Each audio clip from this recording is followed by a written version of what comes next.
Hello and welcome to episode 33 of I'm Fine, a chat between myself, Damo, and someone who brings a new meaning to Neighbourhood Watch, Mark. Neighbourhood Peep Show, more like. You lose me every time, go on. Oh, come on. You've listened to the last podcast about 4 times. Yeah. So someone who brings a new meaning to Neighbourhood Watch. Oh, yeah, watching a neighbourhood. Come on, get with it. Yeah, sorry. Goodness me. This is a chat around the subjects of health, wealth, well-being, fitness, sport, conspiracy and wombat's bottoms. We're all work in progress and this podcast is no exception. In short, it's a poke at our perfectly imperfect lives, and if we can make just one person feel like they're not alone in all this madness, then our work here is done. You got your hat on again. It's baking hot in here. Mm-hmm. Sweating hot. You got your... How many layers you got? Loads. You're right. Yeah. You okay, hon? Oh. If you haven't already subscribed to us in your favourite podcasting app, then please do so. And if you have a spare moment, then please do leave us a 5-star rating and or review on Apple Podcasts. Or make Mark's Christmas wish come true by sending a link to this podcast to just 2 of your friends. He doesn't want world peace or the end to poverty, just more people listening to us for your Christmas. That's all you wanted, isn't it? That's all I wanted. All I want for Christmas is 2 more listeners. So coming up in warm-up and stretch, we've got some catching up to do, bookmarks and non-apologies, work-life ballet, creativity. So nothing too wide a subject. No, I should be able to do that in about 8 minutes. Just the infinite boundaries of our imaginations. Yeah. And brain food, some stuff. You've got a little bit of trepidation in your eyes. Yeah. Because you're looking at me and thinking, he's got his hat. Yeah. He's hiding in his hoodie. Yeah. What's he hiding under those layers? Because I criticised you for being in a bit of a funk, didn't I, a couple of weeks ago? Yeah, when you were 4.5. But I think I'm keeping mine pretty well disguised. Right. Yeah. I see what you mean. Right. So your trepidation is like, where's the lols? Where's the lols? Yeah. Well, just, maybe. They'll come. How are you? All right. What else? Yeah. No, I'm not great. No, I noticed that this morning, didn't I? Yeah, and like I just said to you, the next client who came in said the same, and the client after that said the same. Because you were you tidying up when they turned up as well. Because you were scurrying around putting all the weights back. It's like, something's wrong here. Yeah, and I spent 6 hours tidying today. Tidying is a thing, isn't it? I think. Order. Yeah, it's something you can control. Yeah. And so the instant result, isn't it? You move something somewhere, it's immediately better. Yeah. Bookmarks. Right. I'm fine, thanks. Bookmarks. This is going back about 15. You didn't ask me on the last one either. No. You seem to be the only one annoyed at Philip Schofield at the moment. Okay. Being mean to someone lacking in height. Right. I've looked it up. No, I can't find anything. No one seems bothered. No, because he's a national treasure, isn't he? Yeah, well, he can't do any wrong. No. Yeah. So it's it could be a one-man crusade for you if you want to do that. I think you've got other things to do, right? Yeah, I don't think it's a priority. I think the point, because we've got world peace and poverty to sort first. Yeah. I think perhaps I have a disproportionate. The Insta story that I put up yesterday. This sums up my head in an instance. I'm going to find the Insta story. Is this the one that's all fuzzy? Oh, because I didn't want to read it because the fidelity was shocking. I know, and that's exactly... my production value. That's exactly my point. That's so my point. I put this up for myself and I put it up for other people. Sometimes my Insta stories don't have rhyme or reason. Sometimes the one I put up... Did you see the one today with the 4 things we all did in our past? Mm-hmm. And I thought, putting holes in rubbers. Did you used to do that? Yeah, we used to draw with on a sharp them as well. pencil. Yeah. The other one was putting a pin through your skin. Yeah. We all did it. We did, yeah. Rites of passage. There's a slight discord, I suppose, between my Insta stories. So this one said, it was a picture as we've now heard, very low resolution, of a person with their forefinger to their lips saying, try your best not to cry or go into a rage after someone criticises you in the smallest way. And you're right, the resolution is pretty poor. And I think part of it was a note to self. But the irony of this is that when you said, I didn't really look at it because the resolution was so shit, I just wanted to tell you to F off. You want to rip my head off? Yeah, because it's like, how dare you? I don't need to know that my Insta Is that literally the whole point of the post as well? Well, it just became full circle. Yeah. It became full circle that your feedback from the post was a criticism that it wasn't sharp enough. I didn't want to read it. That's where I come from. I didn't want to read it. It was so bad. I mean, that sums the two of us up in some ways, doesn't it? Yeah, If someone couldn't be bothered to get that input, then I'm like, I can't be bothered to read it. No.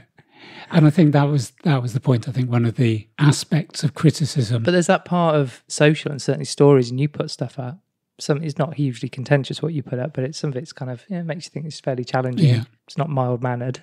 Yeah. But that's the thing. That is the whole notion of it. Why are you putting it up? You know, if it's not to be remarked upon or to get engagement or what you the only reason, you know, and I'm sure you look at how many people have looked at it. You don't put it up and then never think of it again. I've stopped doing that now. I used to. So okay. Why do you put them up? I put something up because I think it might brighten someone's day. Fucking ruin mine. I put your Bazooka. Clearly ruined yours as well. Well, I put Bazooka Joe on, and then I think I had 2 or 3 people going, well, how come that present got pride of place? Oh, God, you can't win, can you? No, but the thing is... Because it's the best? No. Because it's your favourite? No. The others are going to go up, actually. There's one which I haven't shown you yet. No, there's another one that's going up, which was very relevant to some of our discussions, and I think that's why it's been chosen, so that's going up. What's the point I'm trying to make? Okay, sometimes I think it's a note to self. It's like if you vote... It's a public book. It's a public note to self. Yes. But you can see where I'm going with it. Don't put it up if you don't want someone to come back and tell you it's shit. I mean, maybe this is exactly the right theme for talking about creativity. What I was going to touch on is putting yourself out and putting yourself into your work. You know, which makes that piece of work unique. But to be a creative is to put a piece of yourself out there. Okay. So, and you know, digital is the prime platform to do that. You're making a really good point. It's going through my head now. So how I'm processing this. It's not that I don't. You know, you explained to me this morning some of the things you're processing. Yeah. And a little bit of the wise mind stuff that we've already touched on, and the judgment. And the reasons why certain things wind you up instantly. Yeah. And they may seem rational or irrational in that split second, or a week later they might be equally as irrational or rational. That makes total sense to me, and I get it. But there's an element of, a bit like my mate at the curry house. Mm-hmm. Wasn't trouble that followed him. He was the kind of, you know, the catalyst. Yeah. So there's an element of if you're going to play with fire. Yeah. And I know that is part of... Yes. So that's the process that I was just saying. And this is why it is irony to the extreme. I've put up something to remind people or to suggest to people that they don't disproportionately react to criticism. Yeah. And you do the mildest of criticisms and I react. So there it became a self-fulfilling prophecy, which is then my reason for posting it, because that's just a reminder to myself in the same way that you've just said now, you're wearing your hat and wearing your hoodie. I am getting a bit hot now. But I'm in my underpants and I'm sweating. Sorry, I've had to look at that for the last 10 minutes. I didn't look. That's why I was wearing the hat over my eyes. I think if you're in that position where every comment has some sort of value judgment, which is what I can often be guilty of, is that I process that as you judging me wearing a hat all the time. This hat hasn't left my head. No hats leave my head at the moment. You haven't seen me without a hat for weeks and weeks, and it isn't particularly cold. Okay. So I would take any comment about the hat unless it was gone, I love the fact that you wear a hat every day for 2 months. I have seen your head recently. I think the point that we're just saying is I've put something up there and you're right. The ironic thing is I've responded to the slightest bit of criticism in the way that the post said don't. So I'd slipped out of mindful. Yeah, maybe. That's you what that's You must have thought, you didn't put that up thinking you weren't going to get a response from anybody. I put it up thinking this is shit resolution. Yeah. No one's going to care about it. No, I wasn't happy about it. I didn't think it read well. And also criticises had a Z in. It should have an S. Yeah. I wasn't happy with it at all. You can see where I'm going. Why'd you bother with it? Yes. You know. Lining yourself up for a fall. Yeah. Okay. You know, just before we started today, we said we try not ramble on too much. We try and keep this concise. Yeah. So you don't have to do too much editing. Yeah. Every week. Yeah. Alice Swinburne, the words of authority in Wombat Bottoms. She's not actually on LinkedIn. I thought it was a shame. I wanted to connect and say hi. Yeah. Oh, just hand up. Because my life constantly overthinks everything. Yeah. I wish I'd said wombat. Wombat? Wombat. Took me a while, that one. There's ample opportunity. Yeah, there was. You can't just throw a joke in about 3 episodes later. No, that's true. It's all about timing. Yeah. It's all about timing. Right. Inflatable tanks. Mm. Did you look? Yeah. I think it was, as I said in the pod, how did you not know about this? Well, I think I might. But they're good. Maybe not the inflatable ones, but I looked it up and dummy tanks came up. So a dummy tank, usually inflatable or wooden, is a type of decoy that either is intended to be mistaken by an enemy for a real tank or used for training purposes. Mm. Dummy tanks emerged soon after the introduction of real tanks in World War One, but were not widely used until World War Two. And then there's some pictures of just like, Jeeps with wooden frames that look like tanks on top. And I think I've seen those before. Yeah. So during World War One, Allied forces made use of dummy versions of the British heavy tanks. These were constructed from wooden framework and covered with painted Hessian cloth. The tracks were non-functional, so some were fitted with concealed wheels underneath and were towed from place to place by a pair of horses. Do you think if the tank was pulled by horses, the Germans might see through it? Heinz, look at that tank coming towards us with 2 Shetland ponies. What accent was that? I had no idea. That was dreadful. Inflatable dummies consisted of fabric coverings supported by a network of pressurized rubber tires that form a kind of pneumatic skeleton. These were generally preferred in the field, despite their tendency to rapidly deflate if punctured by accident or shell fire. When you think about it, you're on holiday, you've got your lilo. Yeah. That's a good 12 minutes, isn't it? A tank must have taken an age. I'd be lying low in a war. In one operation in September 1944, the British deployed 148 inflatable tanks close to the front line, and around half were destroyed by fragments from German mortar and artillery fire and by Allied bombs falling short. They're good until a point, right? Yeah. I think it... around the battlefield. Yeah. Everyone's ducking out of the way. Wiping out a German battalion. Just this it worked. Deflated rubber. Not now. Yeah. Okay. What a letdown that one was. Your interview at Oxford. Mm-hmm. Do you want to bear all? Yeah. The catch up was, as I say, this person that seems to be living a similar life to me. Yeah. Although it sounded self-deprecating, except I went on the podcast. Except he's been successful. He's really successful. He's had a life worth living. But I don't know about that. I don't. Do you not consider yourself successful? Ooh. Because I don't know much about that geezer. He's got a podcast, Serve You. Yeah. Right? He can swear, so can you. Yeah. I don't know much else about him. Didn't you used to be a magazine editor? Yeah. I'm sure you've edited a magazine at some point. Pamphlets. Pamphlets. Yeah. Handed a few out. Yeah, Oxford, it's only a short story. Really. I could make it into more, but it doesn't need to be a more. Well, you could lie, you mean? Well, it's done as Proud for 31. Yeah. Long story short. Thankfully. Yeah. I'm not going to give all the backstory. I'm not going to give all the backstory. There was a reason I decided that I wanted to do the Oxbridge exams. Right. And I've mentioned before that the school I went to, I got a scholarship for, and there was an expectation that I achieved. Right. And for quite a long time, I didn't. Right. And just towards the end of my time at school, I started, turning up for exams and things, which improved my scores. Really? Turning up? No one had told me. Anyway, so I wanted to go to school for one more term, and then I wanted to have an amount of time off to do stuff. The best way for me to do that was to do the Oxbridge exams, which basically is an exam that you do to get you one step nearer going into Oxford and Cambridge. Right. Is it like the wheat and the chaff kind of kind of thing? Yeah. You sort of have to, I guess you have to be at a certain level for the school to go, yeah, we'll put you up for this. So it's one of those pre-qualifiers, is it? I think what happens is after your A levels. So anyone can take it. So at least you're ready and you've passed that exam, then you've got more chance. I think what happens is you do your A levels, and if the school feel that you could go on and meet the criteria for getting into Oxford and Cambridge, you're offered that opportunity. So I asked would I could be offered it, and they said yes. So there's a number of criteria they look into. So it isn't just, I think, on A-level results. I think it's things like, I'm guessing, things like maybe sporting achievement, the sort of things that Oxford and Cambridge would value perhaps, or creative writing, or whatever it happened to be. Rich parents. I know, I've heard how it works. So I did the you go to school for a term. I did the exam and I passed, but it was never my intention to go to Oxford or Cambridge. That wasn't the reason. This is like being asked for a knighthood and not accepting it. It's the theme, isn't it? You want to get in just so you can turn it down. Yes.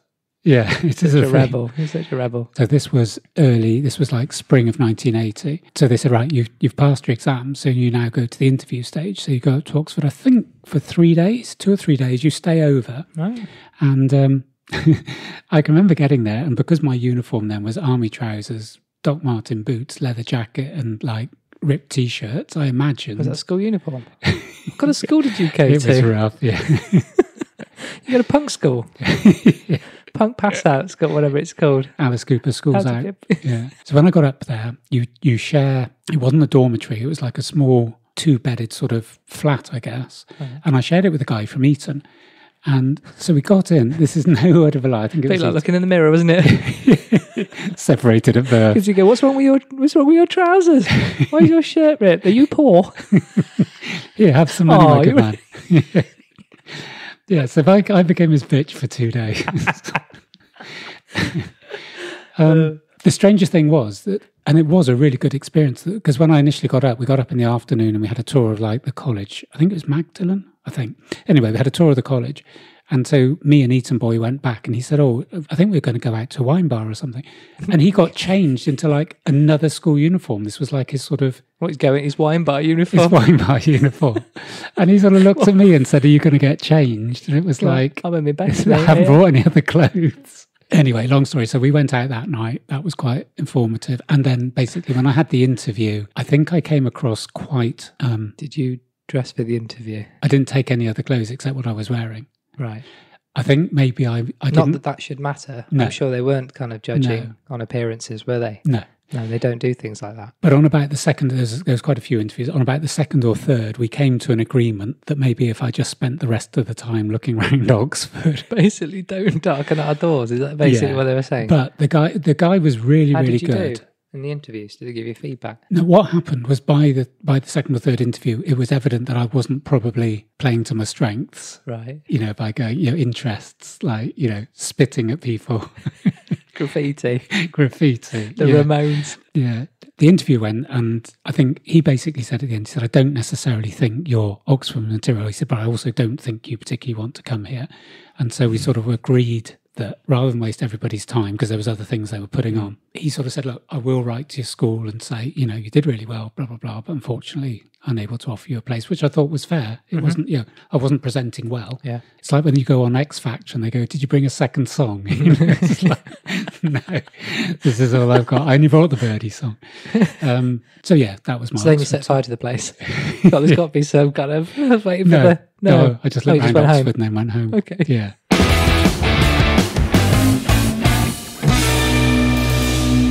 Creativity. I just threw it forward, the word. You did. It's a big word. I remember when we were at college, the first essay we had to do was what is design?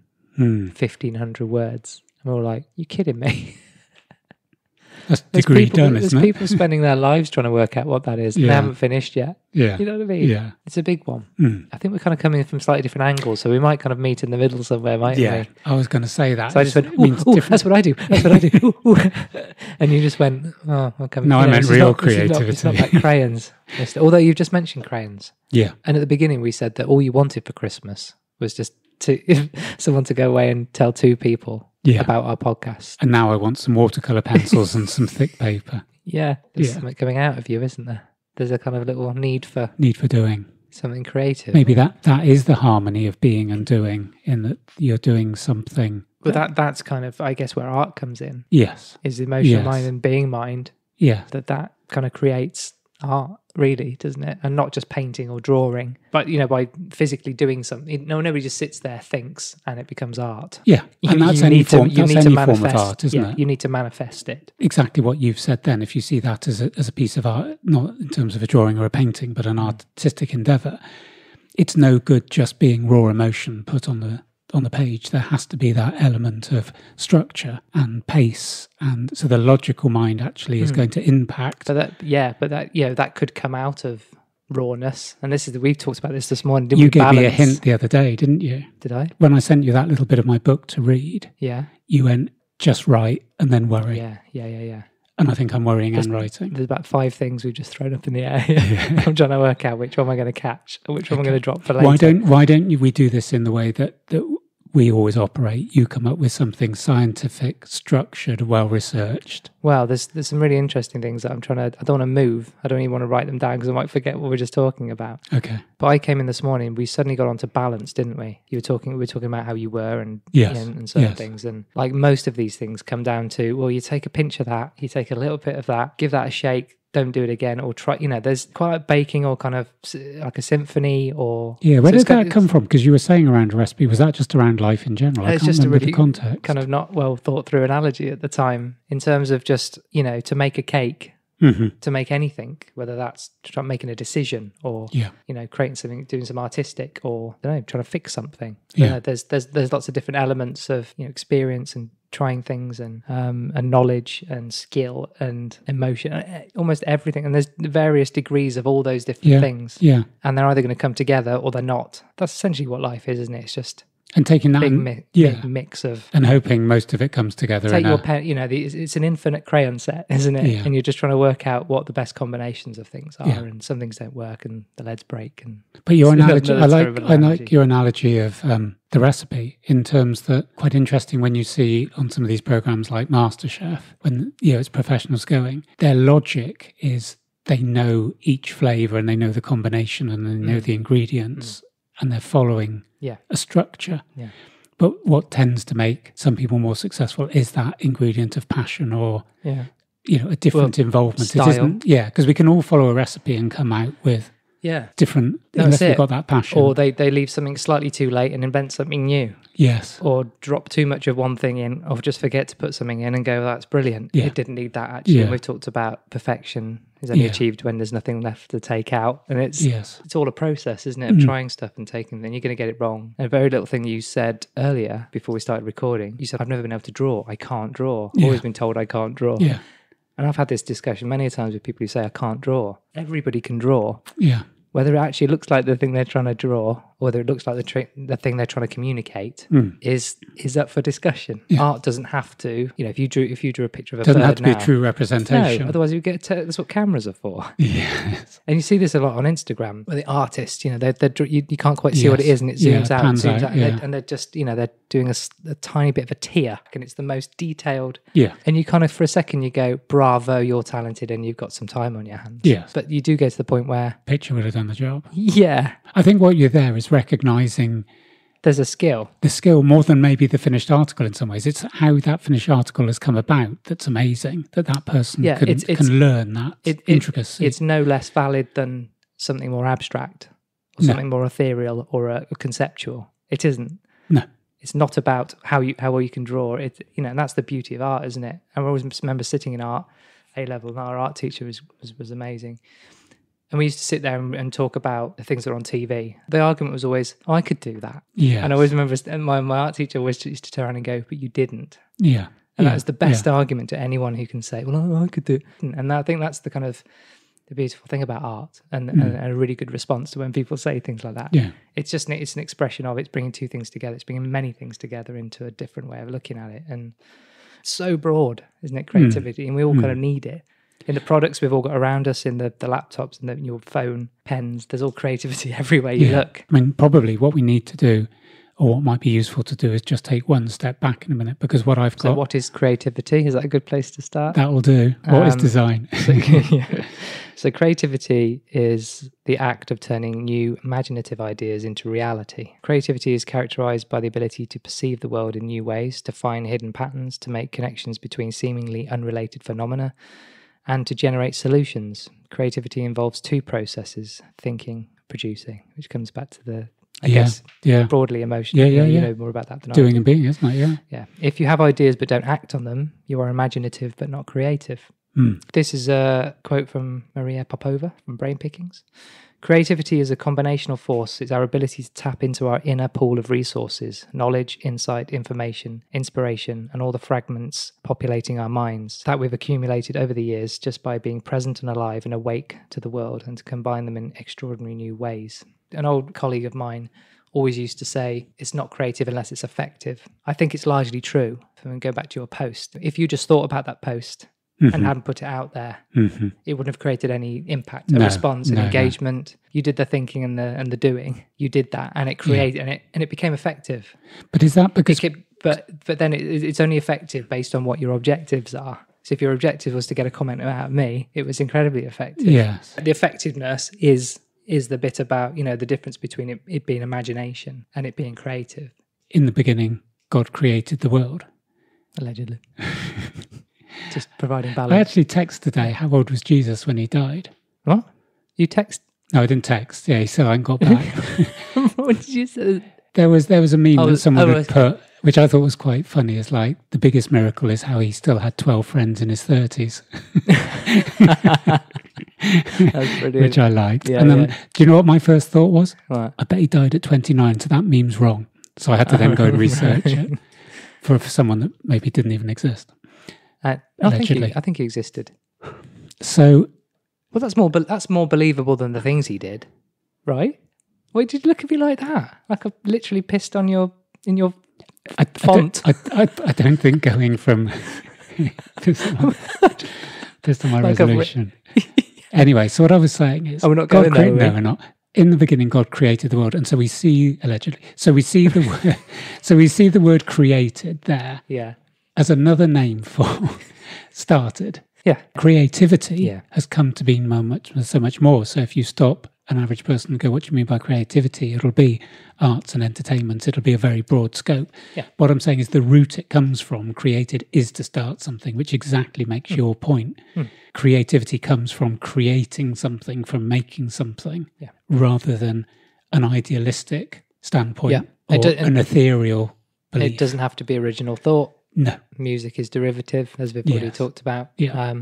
It can just be an improvement. Yes. The one to generate solutions. A shop will go best ever recipe, like based on Might as what? well stop. Is this your last one then? Yeah.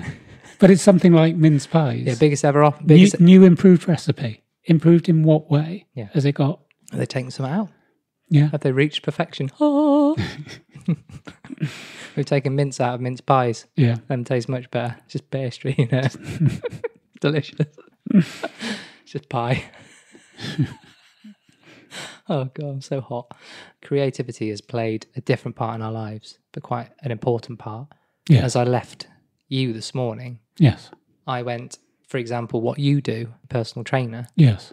you have to be creative all the time with your clients. Yeah, I listened to that when you said it afterwards. So not necessarily, you're not making anything, but you could, if you then put a plan together, you're physically making things, but you're starting something, you're starting a process, you're honing a process, you're refining a process, and you're taking feedback and adjusting that based on all sorts of parameters, right? Yeah, yes. A lot of, again, back to the point, you go, well, I can't draw. Some people go, oh, I'm not creative. I believe everybody is. You almost have to be to stay alive, really, don't you? I think I'm maybe looking in a narrow position that I'm seeing something tangible as being the result of creativity. Yes. So my mindset is constantly, I think I said to you today about someone that we both know had made a wreath and showed me a picture. And so my first thought is, you've created something that looks really good. Yeah. Gave some affirmation back, but I don't think necessarily I can post, I've written a good training program today. Right. I have created something. So what is it about that? I think the visual nature of it was just something that you don't think you can do, or even... No, it's how... Because you could spend an afternoon with that person and she can show you and you can... Make a wreath. Make a wreath, yeah. And go away and put your own spin on it. And it's the Esto-themed wreath. Yeah. Yeah, no, I guess. I think what I'm saying is I think I've got a very narrow mindset. To me, creativity tends to be an art book. Even when I threw it out, I didn't even think of what you're saying now, that creativity can be something that is a thought or an idea. Which is what you're saying, isn't it? As long as it comes to fruition, as long as it's implemented, Yeah. then it's creative. Yeah, If it just stays in your follow mind, through it's on a stuff. dream. I mean, just writing it, you know, how much have you written of your book? You might not feel like it's a lot, or you've got loads more to do, but you've made a start. Yeah. There's plenty of writers out there who literally can't write a word. Yeah. Yeah. And they've probably been given an advance by the publishers. And they're just sitting there going, "Oh, it happens." But you've pushed the peanut, right? Yeah. Going back to Although that. there's going to be a lot of spoiler alerts for anyone who buys my book. It's going to all be in here. Yeah. Right. Yeah. No. The book will be factual. So I guess what would you do you, I don't know, in terms of creativity, you've had many jobs. Yeah. What's the most creative job you've You had? see, straight away I'm going, oh, I don't know if I did any colouring or any. Do you know what I Yeah, mean? but you've gone to that. There's a The member, mushrooms. there's a member of our group who constantly refers to me as the guy with the crayons, the guy who can do crayons, Yeah. which I find quite funny. But that's been kind of how people perceive me, because It's how I perceive you. When you did that postcard for me all those years ago, I still I'm in awe of what you created. that's probably the last. So it's not hard for you to see where your creativity is. No, I suppose my whole livelihood has been built on creating, putting it down on paper, on screens, and bringing ideas to life, communications to life. So that's all I've known. I think we're getting to the bottom of this. I'm getting to the bottom of this on what you might consider creativity on my behalf or on my part. I view so growing mushrooms on coffee grounds to me was innovative. It was entrepreneurial. It was resourceful. Creative.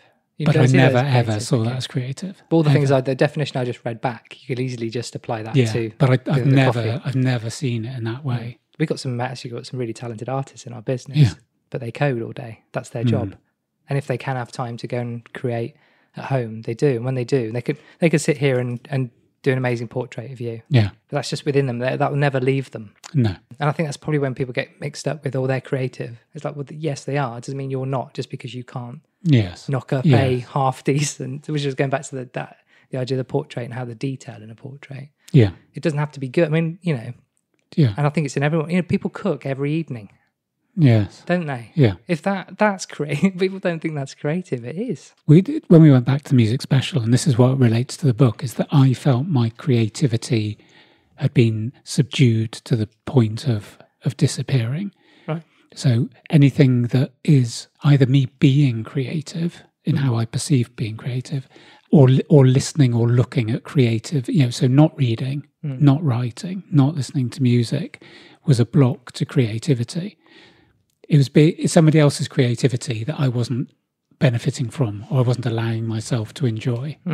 But the point I was saying when I said this would be interesting for me for the pod is, I think just doing something creative, and we touched on this on Cottagecore. Yeah.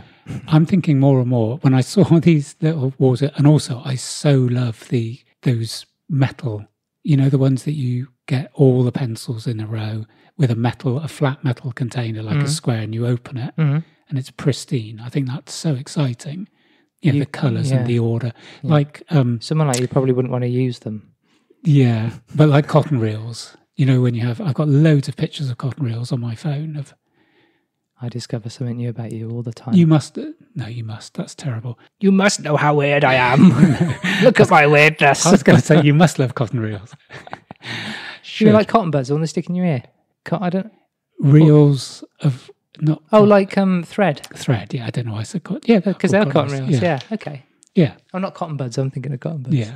Yeah, that's less exciting. Cotton reels. Okay. So seeing them in like a secret desire to be a haberdasherer. The point I'm making is, I suddenly thought a couple of days ago, instead of, life's too short not to try and draw a picture or to write a book. So I'm taking creativity to a very tangible level of me sitting down. And we mentioned things like adult colouring books or jigsaws. I think what I'm trying to do is trying to express myself in some format other than the spoken word. And I said to you how cathartic I felt this, but I'm not doing anything else that might be cathartic. Okay.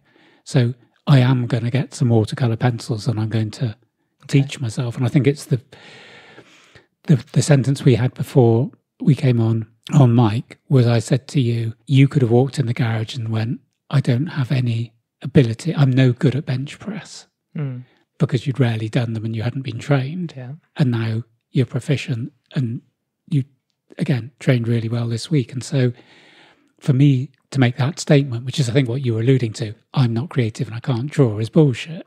Yeah. Yeah. And the potential of how well I can draw. Yeah. But my potential You're might full be... of shit, Mark.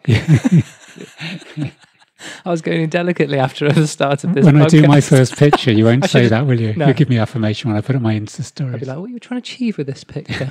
And what the fuck is it? I used to watch Remember Heart to Heart with Tony Hart, and Yeah. they used to do the gallery, didn't they? And it was like, you know, Johnny age 4, and I just sit there going, shit. Yeah.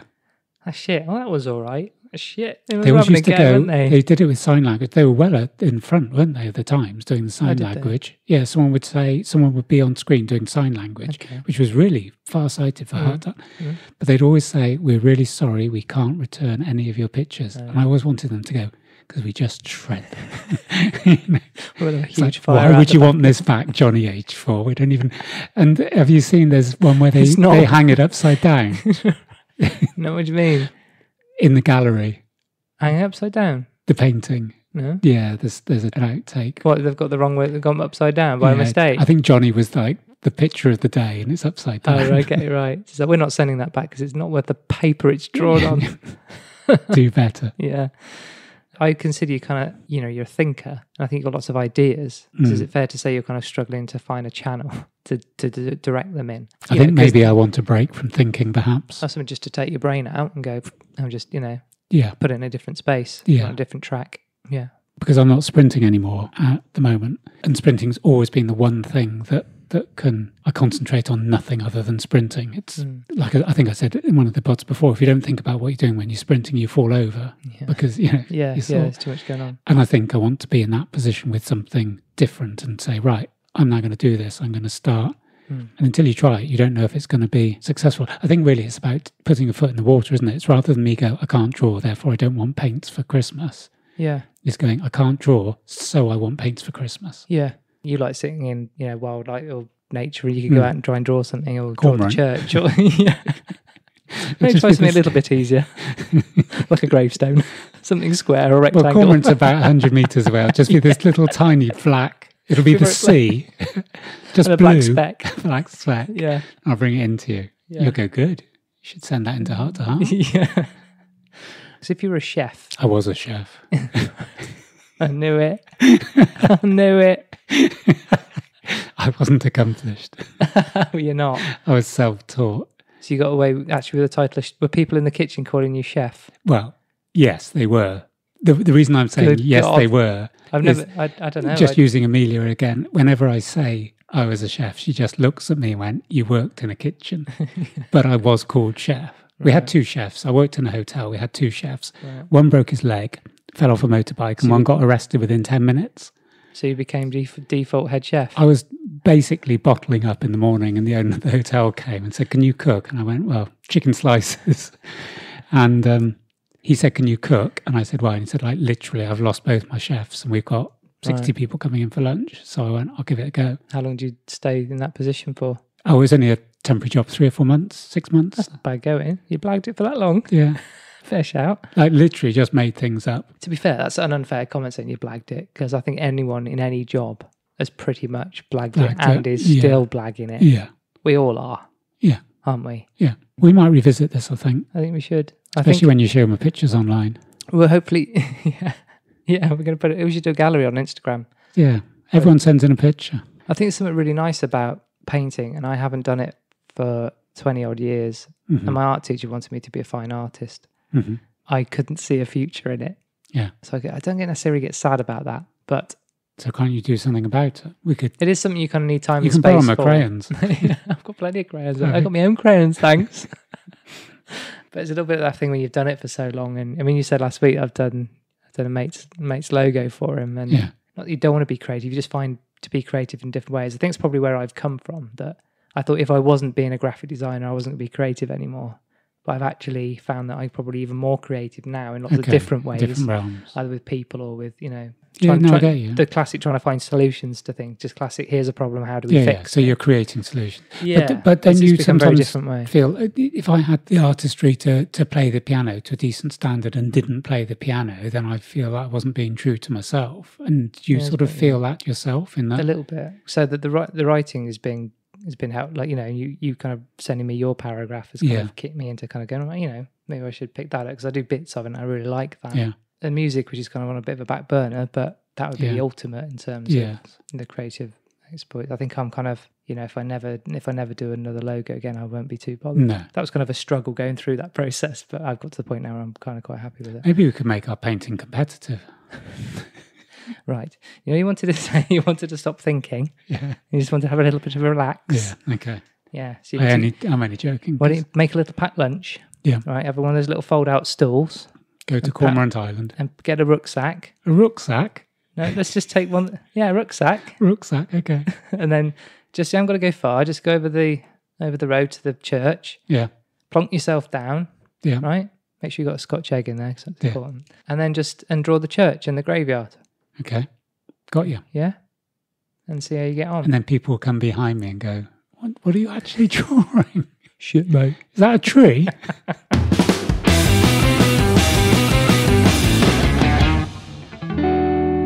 The brain has different lobes or regions that all handle different tasks. And while you can blame that stupid decision you made as a teenager on your frontal lobe, creative thought doesn't have a dedicated area of the brain where those innovative ideas come from. Okay. Grant Hillary Brenner, MD, so, know what they're doing.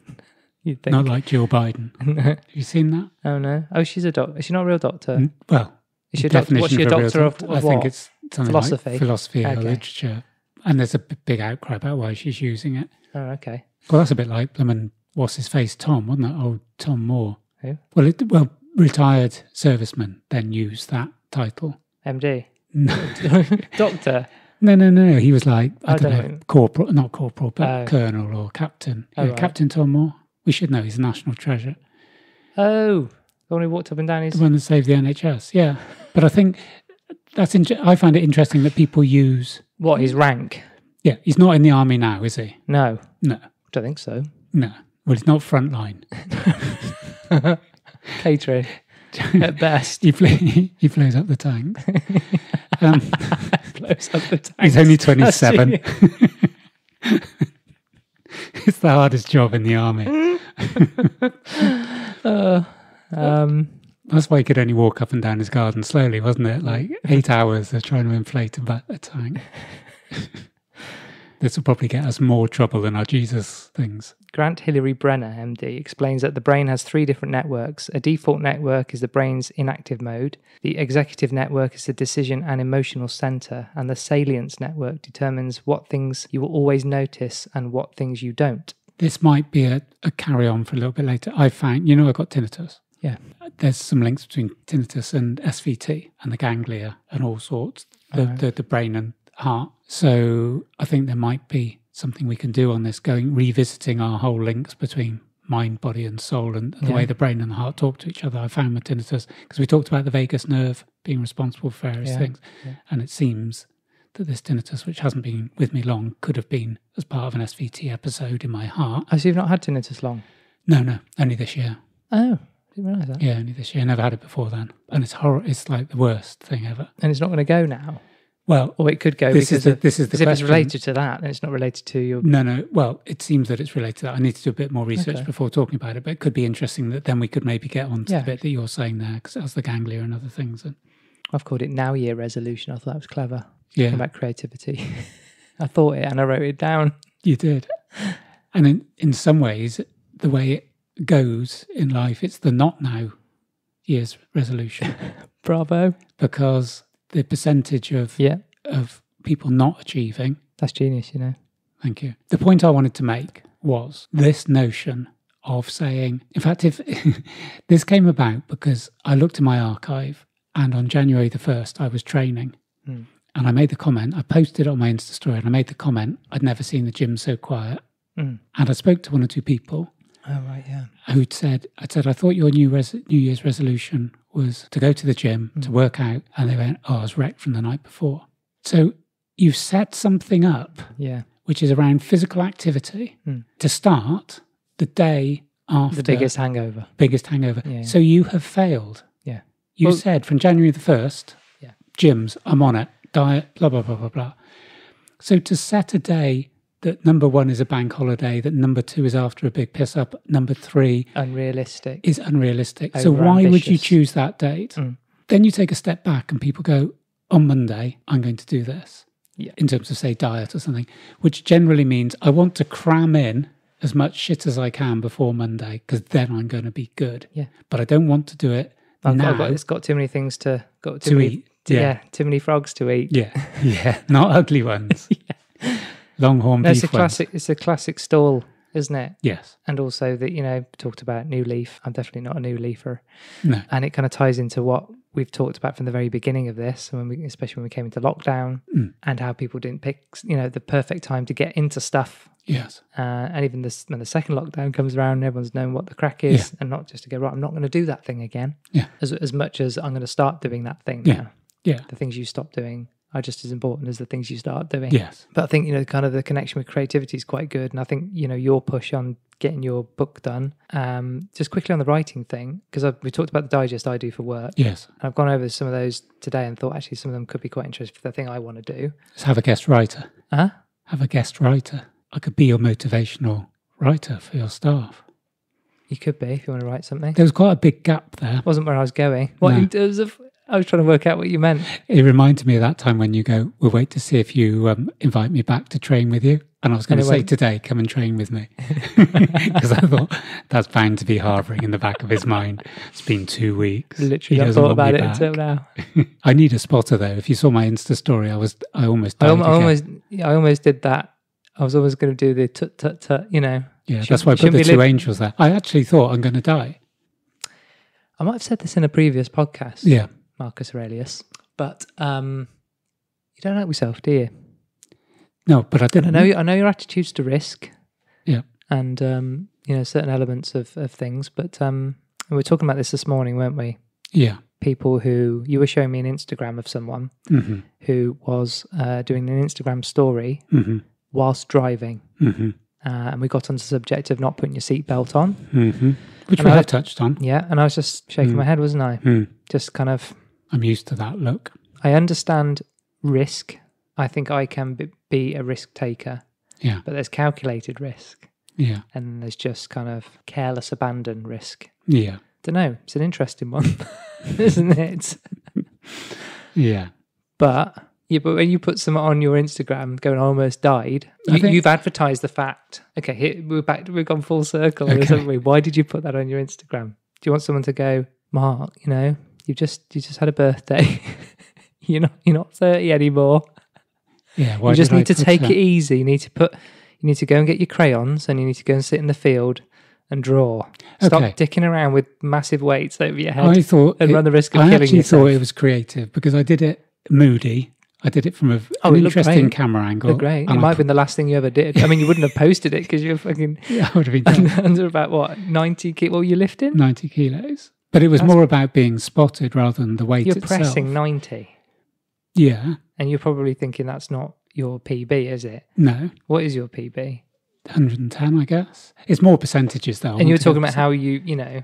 What it was that I'm getting back to bigger weights, and I was thinking, this is going well, but I would feel happier if there was someone from behind me, because if I fail to lift it, I'm going to have... Could you not have just left it? In what respect? Just not gone for it. Just gone, that is a bit... That's, No, I'd set myself a target to do it because I wanted to progress. Of whether you're going to... whether you live to tell the tale. Yeah. Okay. Yeah. Right. And then, so going back to your point, I think it's a very, very good point. I thought the video... what it was. No, why did I post it? Oh, yeah. I think I posted it as a note. This is what... You've come to the so it's just your personal note. It's a note to self. Most people use Post-it notes on the fridge. Exactly. My Insta stories are Post-it notes. So they're... I'm not going to look at them then. No. Yeah, I don't expect anyone else. I'm going to block everyone. I'm going to post them, but not let anyone see yourself, them. Yeah. Well, that's good. Viewers, 0. Yeah. Point taken. I don't know what the point was. Okay, New Year's resolution. I'm going to put this back on. Oh yes, not now year resolution. Yeah, which I think is good. They are back in stock as well. Oh, Yeah, water in bottles. other Sainsbury's. Yeah, but they're on the top shelf now, so I don't know if I that's... can't remember what we're talking about. I can't even go back and listen. But we're talking about they're writing, guest writer. That's where we were. Yeah, okay. I was chatting to a mate of mine, and he said, "Oh, you need to speak to so and so." Another mate of ours. He goes, "He's a writer." And I'm like, "Is he?" Yeah. And I was like, so I texted him and went, "True, you're a writer." And he just sent me these articles. He's been, he's got 3 books out. And I'm like, I've known him for a few years. Fact or fiction? Or? Yeah, true. He's definitely got books out.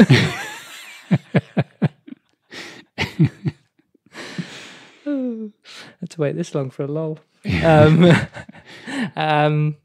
set me up for that, thank you. Yeah. So I've just got a Kindle, and I thought, right, I'm going to get some kind of how-tos on there, so I can kind of read about, how You think you're writing a book? Is this what you're saying? Yeah, but like a short book. Kind of like, I guess it's a book, but it's not your long form copy. It's going to be quite short. It's going to be quite a pamphlet. Yeah. It's going to be a pamphlet. I think it's your use of creative language that engages. So you're going to write a short book. Yeah, what? Well, I asked you sort of what sort of book are you writing, and you've told me it's a short one. Well, I said it right at the beginning. It's a business book. You probably weren't listening. That wasn't on air, I don't think. Yeah, it was, wasn't it? No, that was when you were watching Wolves. I guess where I was going with it. And I've sent stuff to him, and he's kind of sent his stuff to me. Yeah. Then you've sent some of your stuff to me, and I've gone, cool, just do this. And then if we can just keep doing that to each other, sending each other bits. Can you look at this? Can you critique me on this? Yeah. That for me is quite, and doing it now, not tomorrow, not next week, not January. Yeah. And I think the bit I came back to you with, just get it down, because your stuff is beautifully detailed, and you can picture it. Yeah. When you write it, you can literally be there, and you can feel it, and it's so detailed. But that is going to take you the rest of your days to write like that. Yeah. So in all the things I've read, it's just get it down, just get as much, even if it's then put the finesse in afterwards. Then polish it. Yeah. So that's I think what I'm trying the to scene do. in the laundrette probably was. Yeah, it was good. I was there. It was really good. It's really good. What I'm saying is, if you it's unsustainable to write like that at length. Yeah, is kind of what I was saying. But the point is, if we keep kicking it around, and keep kind of, it's like encouragement. It's when you send some, a bottle of water to one of your clients and they drink more, and it's the same thing. It's kind of keeping that energy going, keeping the affirmations going, I guess, rather than just being siloed and been doing it all alone. And I think the things I've struggled with, some of the creative stuff, and we haven't got onto this, which is what I wanted to get onto, which was the doing, and often the doing is publishing and putting it out there, like this podcast, which is actually really difficult to do. Yes. And I don't, when you are 2 introverts doing a podcast, is a thing in itself, isn't it? We haven't wanged on too much about that, and we'll probably come to that. Probably episode 65, but by the time we get around to actually talking about typical introverts. Or never, is about putting yourself out there. They're kind of, we can have ideas, and we can sit and we can be the closet writer, pianist, or painter. Yes. It's only when you put stuff out, and we talked about with your story, you can put stuff out, but you're not putting anything necessarily creative out. Not really not putting your opinion out apart from here. Yes. So when you start to kind of express yourself and put a thought down and an idea down and give it to the world, I've created something. Yes. For me, that's the circle complete. Yeah. Yeah. You know what I mean? It's okay to draw and never show anyone anything. It's absolutely fine if that's your therapy and that's what you want to do, that's what you love doing. Fine, you don't have to. In a creative pursuit, it's when other people, either product design people, interact with it and use it and find a use out of it, get something out of it. Like this podcast, someone gets something out of all this waffle, then that is really good, and that kind of is the nice full circle bit. But that's what I was just thinking then around the takeaway. It just came to my mind, Adam's email from a week or 2 ago saying, I'm probably not going to do my top 100 singles, but I'll do my 10 albums. Yeah. And I'm guessing he'll make a start on his top 100 singles. Yeah. The takeaway from this, from our discussion, which is it has come full circle. So we've talked about creating something, making something, but actually doing it rather than an ethereal thought, actually making it something structured and real and following up. But the bit about the resolutions, which we just talked upon, it isn't just whether it's January the 1st. It's the point of saying, dive in now, instead of thinking, I'll look for drawing classes in March. Yeah. And that's one of the things that I'm getting, the number of people that are saying, oh, So Welsh Masters or that Athletics... there's nothing on at the moment. Yeah. Is that what you're going to say? Well, no, Welsh Masters Athletics said to me something about there's no events, there's no sprinting events. And obviously I'm not able to sprint at the moment, so that's fine. And then there was the context of, well, hopefully if everything goes well with the vaccine and enough people have been injected, then we might be able to run in the summer. And I'm thinking, if we continually put barriers, whether it's the vaccine or anything else in the way, then you'll wait till 2022. Yeah. Go and buy some watercolour for crayons, buy some thick paper, and on December the 27th, when everybody moans, oh, it's really boring between Christmas and New Year, because that's one of the things of Christmas bingo, isn't it? How many people say that? Yeah, it's the time. Yeah, it's that kind of... Oh, is that really dead time? Yeah, time between worlds. Yeah. Yeah, and time stands still. So you get your crayons the Baltic Triangle. Yeah. So I think that's my takeaway. My takeaway is, if you're going to do it, bloody get your arse into gear. Yeah. Or order it as a Christmas present, and then don't wait to January the 1st, or don't wait to get an online training course in art. Yeah. Whatever your chosen thing is, if you're going to write a book or draw a picture, just There's so much stuff. You don't need it. You know, it's all there, isn't it? If you've got the internet, it's all there. It doesn't have to be Monday.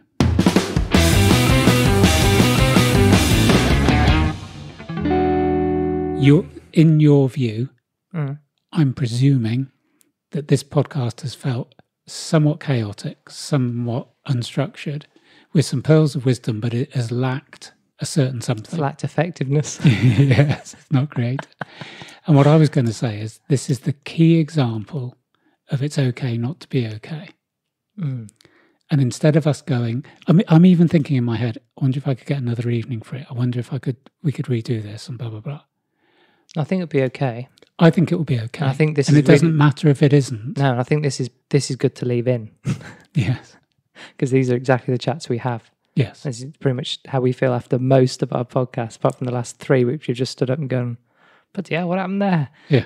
It is okay. It is. And because actually in all that, there's been lots of things, but there's lots of jumping off points. But isn't it the same? Oh, this isn't our job, but the number of people, how was work? It was shit. I had a bad day at work. I didn't get anything done. It's never going to be 24/7 success. But we've probably been, I know we're always our kind of harshest critics, aren't we? And if we've just talked about get something down, doesn't matter how small it is, we've done it. We've proved our point. We've done it now. We haven't long just gone, let's just save this till January. Yeah.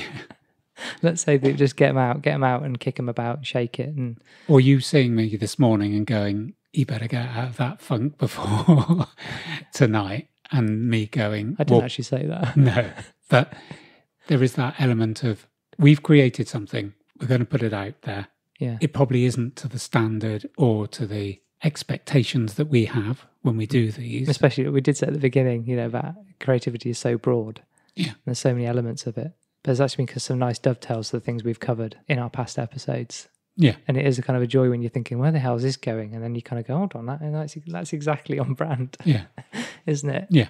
All right. That's it for this episode. Well done for getting this far and thanks for listening. All links and references will be in our show notes. Make sure you subscribe to us via your favourite podcasting app. And if you're enjoying this pod, then please do tell a friend and help us spread the word. And if you're listening to us on Apple Podcasts, then please do leave us a 5-star rating and or review, as it really helps with being found on the World Wide Web. Give us a follow on Instagram and Twitter at I'mFinecast, and you can send us an email to imfinecast@gmail.com. See you in the next episode. Be safe.